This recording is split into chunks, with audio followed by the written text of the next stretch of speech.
IVM.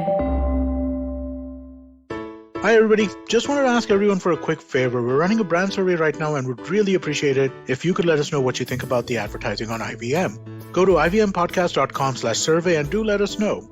As part of this, we'll be selecting 10 random participants and sending them some IVM swag, so do fill out those surveys.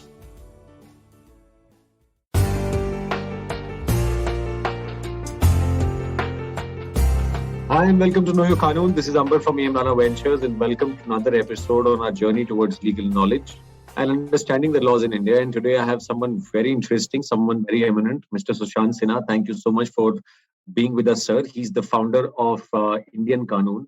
And all you law students and prospective students would have gone through the website and seen the content. It is the most sought out and I think easier to access, better than Manu Patra. I'm using the term here on my show because I'm expressing my opinion as a lawyer. But thank you, sir, for creating the platform. Thank you so much for being here with us. And it was a pleasure to have you today. Now I'd like you to do the honors of introducing yourself because I think we cannot justify the amount of work that you have done and put the content online from a legal fraternity. So thank you so much for being here. And please now you take the mic and introduce yourself. Thank you, Amber, for having me on your show. And thanks for a generous introduction. I have been running Indian Kanun now for more than 13 years. And what I started as a small project, I didn't know that I would be involved for such a long period. This is even longer than my PhD thesis. That took 6 years. So this is even longer than that. So I started the Indian Kanun around 2008, just as an experiment to see where we can make it easier for people to find law. Legal provisions and to make people understand court judgments. So I started with only two major improvements over what was existing. What was by linking the court judgments together with the legal provisions and with the court judgment itself, I tried to deduce what is a more important judgment or not and which provisions of law are important or not. So, absolutely, sir. And your understanding. Now, I'll start the show with asking, how did you manage to understand? Because as law students also, when you're in your second, third year of doing law, most of the students are clueless on linking judgments with provisions because that's the art, right? As a lawyer, that's the art you need to have and it's struggling. But you created a database and segregated the database to match with sections and provisions of law which are relevant to the judgment to be able to, give a concise outcome of what the judgment is all about. And someone who's not coming from a very, very hardcore law background, of course, you do have a background, but not something where you were practicing for 20 years and you decided to do it. How did this happen? We want to understand the journey and then we'll talk about decoding judgments and the sections and everything. So, I started as a layman. I didn't have much idea on the law front, and my basic knowledge was reading law blogs at the time. Okay. And so I was doing my PhD, and I had free time in my PhD days. So I used to read two law blogs, basically Law and Other Things, which was done by Tarunab that time, and I think there is a bigger group of people there, and Spicy IP, which Shamnad started. So these two law blogs I used to read and kind of semi-educated myself on the law front. Yes, it is. See, when you are coming from a computing background, you don't really need to know the exact law because I'm not losing a case if I don't know the law. Correct. Right. As opposed to a lawyer who doesn't know the law and goes to the court, then there is a danger of losing a case. Yeah, there are repercussions. I understand. Right. So my job was to get things 80%. My benchmark has always been get the 80% done and release it. So once you see that kind of accuracy, you move forward. And of course, there are still problems in the website, and we keep trying to fix all of them. And now I'll come to the journey of concluding a judgment, the assessment, the biggest assessment that any law student, and this is what I want students today to know from you, how to make that judgment so concise and precise. What is the crux they must understand? And I'm not asking from a legal perspective, I'm asking from a reading perspective, because let's keep the legal out of it, because it's simple English, but not so simple. But somebody needs to understand the crux of it. And understanding the crux requires, since you're a layman, you read through it and you compile data. What was that technique that clicked? And what would you tell the future prospective law students while they're looking up for judgments that what can they look at and how can they surmise it? So I think what we are doing right now is still very rudimentary in nature. Right. Right now, what we are trying to present you in a court judgment, we are trying very rudimentary ways. So now what we are doing is we are building more sophisticated systems to actually make it easier. So one thing that we are doing is right now machine learning court judgments, which is so that we can divide a court judgment into facts, arguments by petitioner, arguments by respondent, and then in the end conclusion. Correct. And Correct. this is something we are just going to put as a synopsis at the top. So it's not done yet. The work is still in progress. I'm working with some people who are actually people with law background to do this. So this is something that I want to do. And once that is done, you will see a far more improvement in the things into navigating a court judgment, because then you don't have to go para by para. You can just click on the various what you are interested in. If you are interested in arguments by the petitioner, you just go click on that link and it will take you there in the court judgment. So you are basically giving an advanced version of the High Court websites that they will have to come to you to see if judgments have to be sorted and made simpler. I think job easier done for me as well. They should divide it. No, but I'll stop you. I'll tell you there is a fact to it, sir. Overseas, and as we see, our law is also progressing, and courts are becoming tech savvy slowly, and we are reaching that front. There is transcription, there is video recording, there is audio transcription of a level that you can hear the audio transcription and just surmise the judgment. You don't actually have to go through files and physically read through. And India had transcription, I believe, in the early 50s and 40s, and then it went away. So you're adding so much of tech to it. It is getting simpler. So on that front, I want to understand from you the very first judgment that you decoded. जो आपने सबसे पहला किया, what was your experience then with law? Basically, I'm sure you would have read the blogs and जैसे आप कह रहे हैं journey started, but आपका सबसे पहला experience of reading a long judgment and then thinking that I can break it into pieces and maybe create this. How did you decode that? I mean, for a lay person, reading a court judgment is pretty daunting.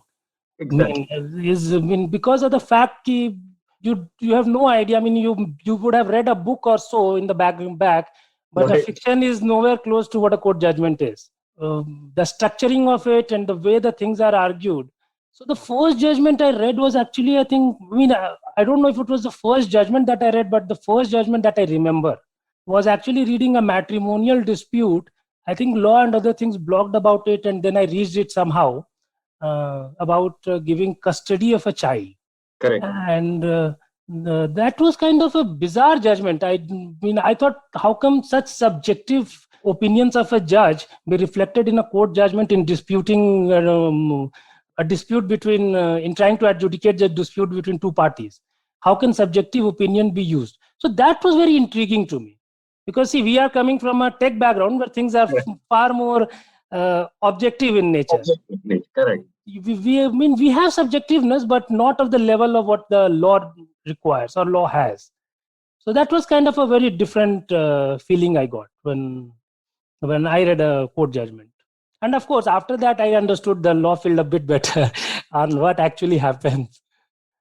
Correct. So, sir, what will you recommend to the students? आप students को क्या बोलना चाहोगे? Like those who end up reading judgments and then look up. So some of them now, Indian Qanun has become a point where you just type the keywords and it pops up, and then you can just look at the relevant cases when it just pops up. Right? It's a search engine that we are saying. But what would you tell the guys? Even then, reading a judgment has to be on a lot of factual points on extracting the matter out of the judgment. What will you tell a prospective law student to look at when he looks at a judge? I mean, as a tech person, I don't think I'm a great person to advise on that. Experience, but but as I think I think most law schools now have courses on reading a court judgment, on extracting We did not have that. I did not have that. Really? Yeah. Because I talked recently with some folks and they said, they have a class on a course on how the court judgment is structured, facts, then the arguments by petitioner. There is a brushing. You go through you brush through it, you go through it, but it's not a detailed course as to where you are surmising judgments. I'm sure it is now there. I don't know, in 2006 or 2007, there was no we had moot courts, we had everything, of course, what the 5-year law course has, but uh, summarizing paras and understanding the judgment is something that we need as lawyers. It's not only about just going through the case law, it's also about understanding what the intent of the judgment is. But I think in a long-term view, the technology will be evolved enough to actually cover the basic stuff, like structuring. We will be able to do we are also doing sentiment analysis, which is what you can just jump to things which are positive in what you're looking for, because that's what many lawyers do. So they've got a case and then they want to find cases which are more positive of that. So we are doing sentiment analysis. We are training systems to actually make sentiment analysis easier. I will want to highlight to this, because listeners would be there. There'll be students also. Sentiment analysis is when in a courtroom a lawyer recognizes the sentiment of the whole matter, the previous judgment, tries to capitalize it, use it in the same manner professionally with the right kind of law to convince the judge on a lot of grounds, apart from legal grounds as well, that the matter should be looked at from this perspective. Also, sentimental analysis is something which is now new from a tech perspective to us, because, as it is, it's a trick of the trade that people are doing. You've rightly highlighted. But from a search engine perspective, it will be a breakthrough for us, because then you can just look at what can be used in a particular. It's just basically like dissecting and conducting a surgery of trying to know which portion to be tweaked in your next law matter. So all those prospective law students, please read up about these things. It will add to your skills. If you're in second year, third year, fourth year, or first year, you should read about all these things. It will help you dissect and understand the matter better. Yeah, so sentiment analysis in legal informatics is slightly different. Right. So we try to do, we have only the sentences to parse. We don't have a full courtroom to actually do much with it. So what we do is we look at the sentences, paragraphs where a particular case has been cited, and look for words and phrases which actually identify what the sentiment is towards a particular case, what the judge's opinion is. Sadly, many of the cases don't have a opinion actually. Right. They will just cite the case and not express an opinion. So we are now giving it as a neutral sentiment. But I think we have also now a fair amount of positive and negative ones. Correct, sir. No, and this will be a breakthrough, because that really helps in understanding the matter also, because some of the times it is hidden. It is not coming out, but if you read deeply the cases that are cited, you can understand the sentiment from the cases itself, that where is it headed and how the court will look at it on basis of the cited cases. And sometimes, your petitioner or you're a respondent, you understand if the matter go your way or not at all. Yeah. Now, so coming back to your original question is, so a lot of things will be automated over a period of time. And I'm sorry I started all this late, and so we got late on the semantic analysis of the court judgments. But I think over time, all of this will get automated. What the real work of the lawyers will be actually a much high-level work, rather than doing painstaking, hard, laborious legal research. It will be about connecting the dots. It will be about looking quickly at large amount of data to actually support your case. That's what lawyering is. But I think till now, what people were bound by was time, the amount of labor-intensive task that goes into legal research. So all that will be simplified. So you will be able to look at a much larger case volume to actually construct your brief. So I think internships will be much more rewarding in terms of doing laborious tasks, because now interns have to go through volumes of books to look at judgments and see what's happening. It's online and such refined. Yes. I wish I was an intern when this was all going on. So you can focus on higher pieces of intellect rather than on a lighter note, a lot of interns will be able to score brownie points with seniors, because coming up with quick summaries and connecting them, also you're able to be more productive. Otherwise, exactly. A study of a lawyer just starts in the morning. You're researching on hundreds of cases. Yes. It takes a toll. Now that is that part of it, sir. But what else can we expect from Indian Qanun, let's say, when it comes to areas such as transcription that we spoke about? Are you guys also thinking of that being clubbed on the search engine? So that no courts have been releasing the transcription, as far as I know. Right. The only transcription we see is from Live Law and Bar and Bench. Correct, Bar and Bench.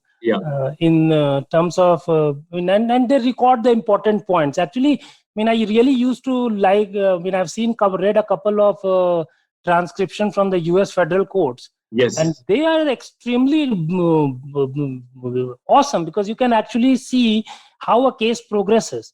What are the questions put forward by the judge? How they are replied? Very, very nice.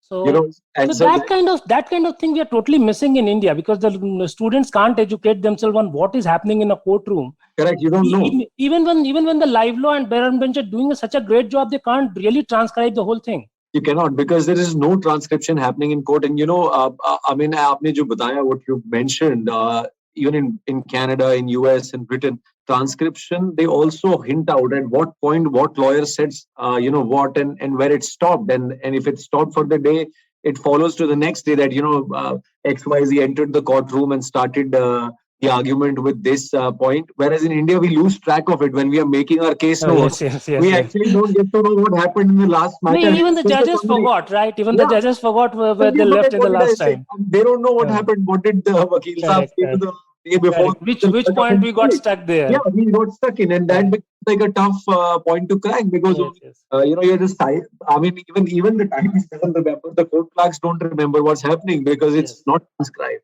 So we look forward to that from your end as well. No, that is beyond my control. That is the courts have to do it, right? The transcription. No. From a judgment's perspective, I believe that which would come on Indian Qanun, where you're advancing already on so many fronts. If we can have something like this from your side, I think it will be a huge boon to the students. The idea of making good lawyers, I believe, is during your internship period, your student time, if you have good access to material, then it's only in 2006 or 5 onwards that online search engines became a source for Indian students and lawyers to seek knowledge and use.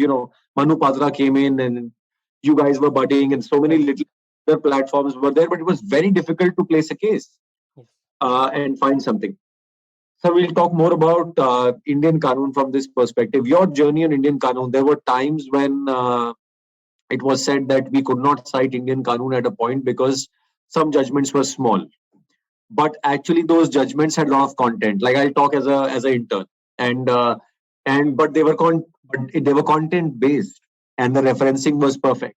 Have you faced such challenges while compiling this also? That maybe your journey as a compiler of this as well, your team that basically compiled this. Some of the challenges that you can talk about, because I'm sure they're from a legal background. That's how they're compiling this. Could you narrate our experience from their side of compiling? There are judgments which are so old and difficult to find in some places, but you have to place them and compile them, and you might miss on essential points when you're doing such a big task. So some of your experiences on that side, because law students will be able to correlate to that. So, I have run this for almost 12 years as a single person running a website. So I have tried things. Only this year I have hired a couple of people to actually work on the semantics part of the code judgment. Okay. Till that, your experience. I said your experience. Then let's say forget the team. Your experience. Then. Yeah. So I have tried to completely automate the things. So even when I had to automate, when I had to add a court judgment that is not there on Indian Qanun, that is also fairly automated. I just need to click one command and that is added. So Indian Qanun is a fairly automated platform in that sense. We have various processors that run to enrich a document, but all that is automated. We do anything on the manually front. Which is why I think the one big issue that comes, as you say about referencing, is I think sometime back there was a comment from a Delhi High Court saying that they do not rely on court judgment from Indian Qanun because they have a paragraph that never existed. Correct. So that kind of thing I never understand because we don't tamper with any court judgments. Only recently we have started doing a bit of tampering, which is removing victims of any sexual crime. Of course. Names of that. Because we didn't used to do that even earlier. Okay. So apart from that, there is no and of course I think there was a Supreme Court order to remove 2 paragraphs from a Madras High Court order. So that was done as per so apart from that, we don't do any tampering. And even that removal is also automated now. We just plug what needs to be replaced with what, and it is done. So we don't do any tampering, and that is why it was kind of a disheartening thing to hear from Delhi High Court that we actually do any kind of tampering with court judgments. Correct. Which is why then I told on Twitter that we will open all our court judgments, whatever we have downloaded from the courts, to everyone. So now on Indian Qanun, you can download any court judgments we have downloaded from the court directly. Oh, superb. So then more access and clarity in terms of it. So if you see that, if you think that there is anything we are missing, just see the actual court copy, what it was when we downloaded. Okay, so you can verify it yourself. It's comparable, so people can use it for reference and see whether it is exactly the same. And many people actually liked it to actually they submit court copies only now. I think it is better to submit court copies because it's much easier to then for you from an accountability and responsibility perspective. Exactly. Always so we are fully transparent on that. Right. So this submitting to courts are slightly tricky because what they expect, what they don't accept is beyond my control anyway. Absolutely, sir. Absolutely. No, perfect, sir. And on the closing note, what would you, if I had to say in 5 lines, what would you talk about? What is Indian Qanun? That is how I would say to you. How will you tell the students to benefit the maximum? Most of the people don't know how to use search engines. When I was new, at least in my time, I can talk about the generation now. But when I was new, I did not know how to go about searching either Manupatra or Indian Qanun or any other such platform. What will you tell the students, the first year students, how to use these search engines? Because keywords are the tricks of the trade here. You should know the exact keywords. What will you give as a reference to people what they should use? So we try to expose many of the things to make things easier for people to search, which are by default. Some things are, however, which is what you say about framing the keywords. That is the still the hard part. And that is why I think this query suggestions try to improve that. But again, for a new issue, that's still not enough. So at the end of the day, I think you have to rely on your own intellect to frame the keywords correctly. And of course, that when we rebuild our database, your queries will actually get reflected into the query suggestion. So everyone's work helps everyone in that sense. But yes, I think of researching a new matter is always tricky because the facts of the case are always different, because the things that you're looking for is different. So I'm kind of lost on that front, how to automate that. No, correct. Because generally, when I would say from a lawyer's perspective, we are always looking at summary of facts because that gives us an idea whether we need to scroll through the case or not.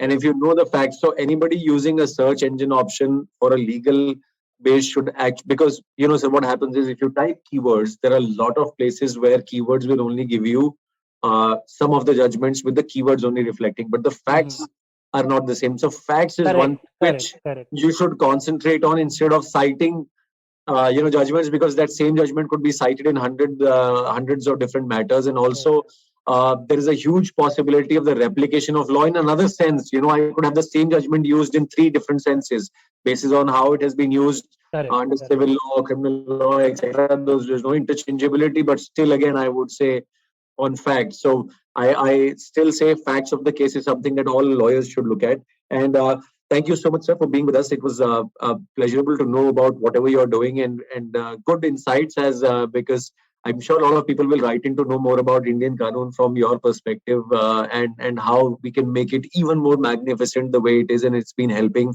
the layman. And we look forward to have you on the show again once you have maybe made the changes and the developments. And we'll want you to regularly come on the show and give us updates of your latest judgments. That'll be amazing for the listeners if we can have something like this from you, a small segment of latest judgments maybe on the show.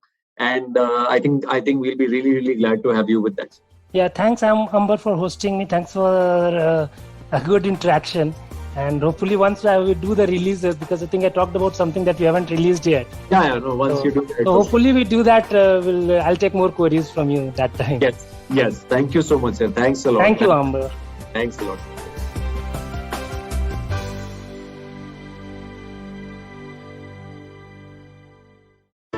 Hey, it's been another great week on the IVM Podcast Network.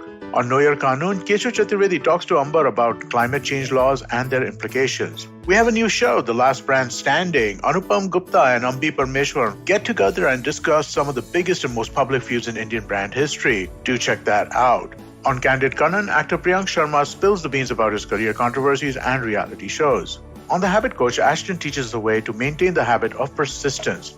On Tere Mere Raaste, Keshav takes us to the famous city of Kochi to discover its heritage. And on News Kids on the Blocks, catch the week's updates from Afghanistan's horrifying crisis to Messi's exit from Barcelona. Do follow us on social media. We're IVM Podcast on Twitter, Facebook, Instagram, and LinkedIn. And remember, if you're enjoying this show or any other show for that matter, please do tell a friend. And finally, we'd like to thank our sponsors on the network this week, CEAT, Cred, Bank of Baroda, Quater, CoinSwitch, Kuber, and Intuit India. Thank you so much for making this possible. Hi, I'm Zarina Poonawalla, host of the Empowering Series podcast on the IVM network. I happen to be a peak performance coach and leadership coach by profession, and I'm here to share with you productivity tools, life-altering techniques, and real-life hacks to help you achieve your maximum potential in everything you do, your relationships, professions, careers. So tune in every Monday to unleash your inner power. Be safe, be well, be empowered.